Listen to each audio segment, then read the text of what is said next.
చిరంజీవి గారు బోలాశంకర్ ఇంటర్వ్యూలో మీ నాన్నగారు నాకు ఆ విషయం మీకు ఎప్పుడు తెలిసింది? ఆయన చెప్పినప్పుడే తెలుసు? లేదు, ఇప్పుడు నుంచి చిన్నప్పటి నుంచి తెలుసు. చిన్నప్పుడు మేము ఆయన ఒళ్ళో కూర్చోబెట్టించుకుని నాకు ఫోటోలు ఉన్నాయి, అన్నీ ఉన్నాయి. బట్ నేను ఇండస్ట్రీకి వచ్చాక నాకంటూ ఒక పేరు వచ్చాక ఆయన దగ్గరికి వెళ్దాం అనుకున్నా. ఆయన నన్ను హర్ష అనేలాగా మనోడు కూడా ఒక స్టాండర్డ్స్ ఉన్నాయి అంటే ఆయన గుర్తుపట్టే వరకు వెళ్ళానంటే నేను ఎంతో కొంత రీచ్ అయ్యానట్టే కదా ఒక పాయింట్లో. నేను ఐ టోటలీ బిలీవ్ ఇప్పుడు కూడా నేనేమి పెద్ద సాధించానని ఫీల్ అవ్వను. ఏమీ చేయలేదు గట్టిగా మాట్లాడితే. ఫస్ట్ మనం ఏదైతే చేస్తాం అనుకుంటామో అదే మన పతనానికి ఫస్ట్ డే. అంటే మనం ఇప్పుడు నేను యూట్యూబర్ అవుదాం అనుకున్నాను ఫస్ట్, అయిపోయాను. ఇంకా అయిపోయింది అనుకుంటే అక్కడితో అయిపోయింది కదా కెరియర్ లైఫ్. నేను యాక్టర్ అవుదాం అనుకున్నా, కమెడియన్ అవుదాం అనుకున్నా, కమెడియన్ తర్వాత క్యారెక్టర్ ఆర్టిస్ట్ అవుదాం అనుకున్నా, దాని తర్వాత లీడ్ అవుదాం. ఇప్పుడు నేను నెగిటివ్ చేస్తానేమో నెక్స్ట్ 2 ఏళ్లలో ఏదైనా చేస్తా. సో మనం ఏ రోజు కూడా మనం ఒక పాయింట్కి రీచ్ అయిపోయాం అనుకోకూడదు. అదే ఉద్దేశంలో చాలామంది అంటే నువ్వు వచ్చావు కదా డాడీ కలిసి చదువుకున్నారు కదా ఇల్లు అంటే నేను ఎప్పుడు నిజంగా కలర్ ఫోటో తర్వాత వెళ్ళాను.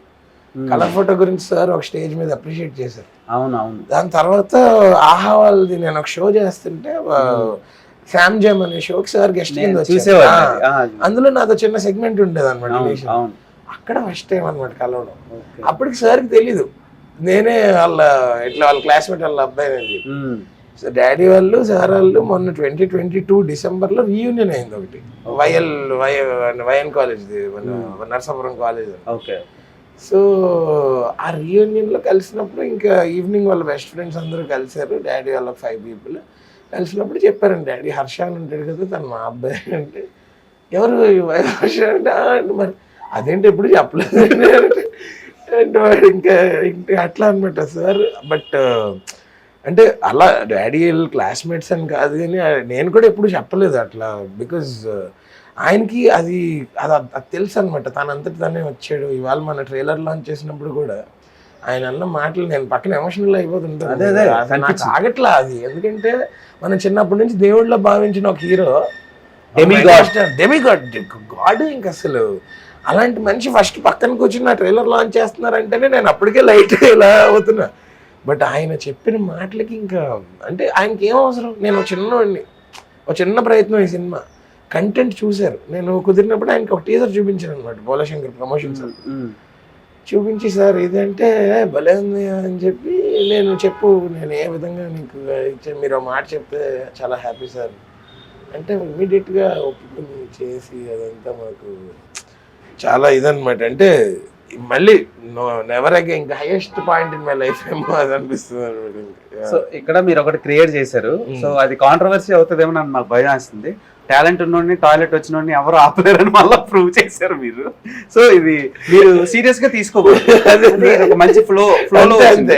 సో నాకు తెలిసి మళ్ళీ చెప్పాడు డైలాగ్, టాలెంట్ ఉన్నోడిని టాయిలెట్ వచ్చినోడిని ఎవరు ఆపలేడు.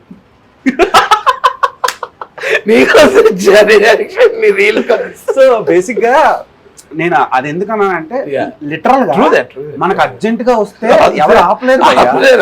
నాకు ఇప్పుడు వస్తే వెళ్ళడమే. అదే టాలెంట్ ఉన్నోళ్ళు కూడా ఎన్ని అబ్స్టాకిల్స్ వచ్చినా అవి ఆపం. నాకు మీలో నచ్చింది ఏంటంటే ఎంతమంది బాడీ షేమింగ్ కానీ ట్రోల్స్ కానీ ఇవేవి జరుగుతున్నా మీ టాలెంట్ తో అవన్నీ పక్కకు దొబ్బి స్ట్రైట్ గా వెళ్ళిపోయి ఒక బిగ్ స్క్రీన్ సినిమా తీశారు. సో అక్కడ చాలా మందికి ఒక కాన్ఫిడెంట్ వచ్చింది.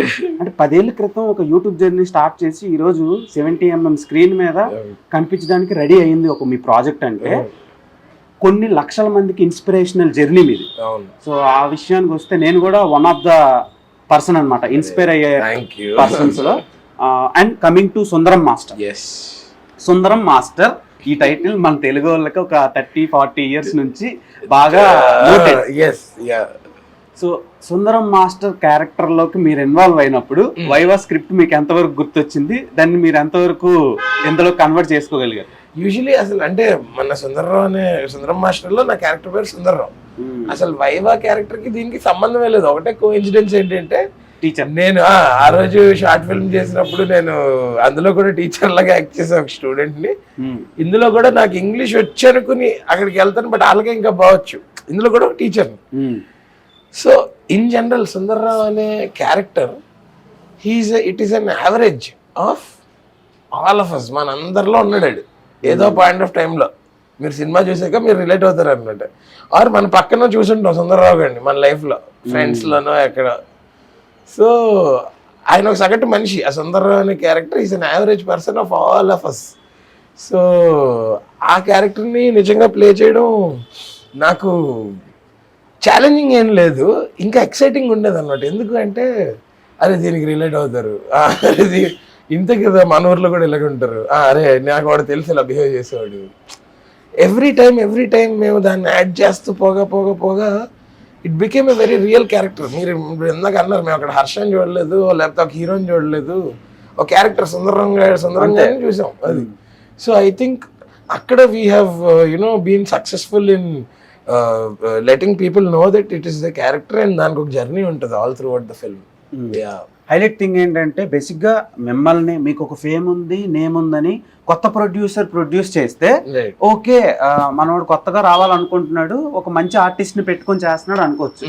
One of the prominent actor అయిన రవితేజ గారు ఈ సినిమాని మిమ్మల్ని క్యాస్ట్ చేసుకుని మీరు తెచ్చే కథని ఓకే చేయించి ఈ రోజు తీయడం అనేది మీరు ఎలా ఫీల్ అవుతున్నారు? సో మేము అంటే 2020 నుంచి పోస్ట్ లాక్డౌన్ నుంచి రవితేజ గారు వాళ్ళ దగ్గర నుంచి కాల్స్ వచ్చేవాడిని, ఏదన్నా డిజిటల్ కంటెంట్ చేద్దాం, వాళ్ళు కొత్త ప్రొడక్షన్ హౌస్ పెడుతున్నారు ఆర్టీ టీమ్ వర్క్స్ అని చెప్పి.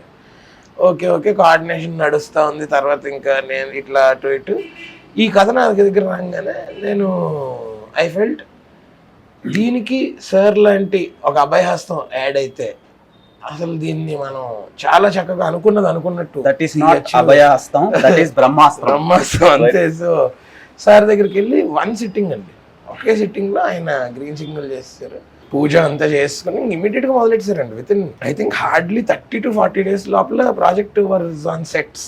ఓకే యా అంటే అప్పటికి వీళ్ళు ప్రెప్ అంతా అయిపోయి కూర్చున్నారు అన్నమాట, బాగా చేసుకుని. ఎందుకంటే హాఫ్ ప్రొడ్యూసర్స్ గోల్డెన్ మీడియా అండి దీనికి, వైజాగ్ వాళ్ళు, హాఫ్ ప్రొడ్యూసర్స్ రవితేజ గారు వాళ్ళండి. సో వాళ్ళు ఆల్రెడీ ప్రీ ప్రెప్ అంతా చేసి ప్రాజెక్ట్ కి మీకు ఇవాళ ఇప్పుడు మేకింగ్ వీడియోస్ కూడా మేము రిలీజ్ చేసామండి, నిన్నే రిలీజ్ అయింది పార్ట్ 1. సో అందులో కూడా మీరు చూసుకునే టైం సెట్స్ డిజైన్స్ కానీ అవన్నీ చాలా మినిమలిస్టిక్ ఆబ్జెక్ట్స్ తోటి. అండ్ మేము ఆ సెట్స్ చెట్లతో చేసినందుకు వీటితో చేసినందుకు మళ్ళీ మేము వెళ్ళిపోయేటప్పుడు అక్కడ ఒక 2 ఎకరాల్లో ప్లాంటేషన్ వేసి వెళ్ళాం, మళ్ళీ 2 acres మొత్తం మళ్ళీ చెట్లు ప్లాంటేషన్ వేసి వాళ్ళకు కూడా ఇది అవ్వకూడదు అని చెప్పి. సో చాలా క్యాలిక్యులేటెడ్గా చేసాం అనమాట. అంటే ఇప్పుడు ఆ ఊర్లో ఒక 48 మంది ఉంటారు, మీకు ఆ ఊర్లో పొలాలు కనిపిస్తుంటాయి. మేము పొలం కూడా 4 నెలల ముందు వేసి కరెక్ట్గా 48 మందికి అంటే 50 బస్తాలు వచ్చేంత పొలం వేస్తాం కరెక్ట్. టెక్నికల్ డీటెయిల్స్ ఆ లెవెల్లో చేశారనమాట, అసలు బ్యూటిఫుల్. సో అందుకని ఐఎమ్ ఎక్సైటెడ్ అనమాట. నేను ఏదో ఒక షార్ట్ ఫిల్మ్ లాంటివి చేయలేదు, లేకపోతే ఏదో అవుట్ అండ్ అవుట్ నేను I'm comedian, I will always be a comedian. అలాగని చెప్పి నేను ఒక ఓన్లీ కామెడీ ఫిల్మ్ కాదు, నాకున్న పరిధిలో నాకున్న యాక్సెస్లో నాకు మంచి కథ చెప్పాలని ఉంది. నేను నా లైలప్ కూడా 5 సినిమాస్ ఉన్నాయండి, 5 movies కూడా నేను చేయగలిగే సినిమాలే. అవుట్ ఆఫ్ ద వే వెళ్ళి నేను ఎంటర్టైన్మెంట్ ఉండాలి, లేకపోతే ఫైట్స్ కమర్షియల్ చూసి జనాలు కూడా అంటే అంటాం కానీ మళ్ళీ ఒక మంచి కమర్షియల్ సినిమా వస్తే మనం వెళ్ళి చూస్తాం.